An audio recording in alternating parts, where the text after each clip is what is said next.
রাজধানীর উত্তরায় এক দম্পতিকে প্রকাশ্যে কোপাতে থাকে দুই যুবক। এ সময় স্বামীকে বাঁচাতে রামদায়ের সামনে ঢাল হয়ে দাঁড়ায় স্ত্রী। ভাইরাল হওয়া ওই ভিডিওতে দেখা যায় স্বামীকে পিছনে লুকিয়ে রাখার চেষ্টা করছেন আর ধারালো অস্ত্রের সামনে চলে এসেছেন স্ত্রী।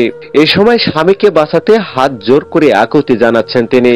স্বামীকে বাঁচাতে স্ত্রীর এমন সাহসিকতা দেখে সেলুট জানিয়েছেন অনেকেই। নির্দুনিয়ে প্রশংসায় ভাসছেন ওই নারী। আহত অবস্থায় দুজনকে রাজধানীর একটি হাসপাতালে ভর্তি করা হয়েছে। জানা যায় কিশোর গ্যাংয়ের সদস্যরা সোমবার রাতে উত্তরা 7 নম্বর সেক্টরের 9 নম্বর রোডে উচ্চ শব্দে মোটর সাইকেলের হর্ন বাজিয়ে যাচ্ছিল। এ সময় রিস্কায় থাকা মকবুল ও তার স্ত্রী ইপ্তি প্রতিবাদ করেন। এরপর কিশোর গ্যাংয়ের সদস্যরা তাদের বাহিনীর 20 থেকে 25 জনকে জড়ো করেন এবং তাদেরকে প্রকাশ্যে ধারালো অস্ত্র দিয়ে কুপিয়ে জখম করেন।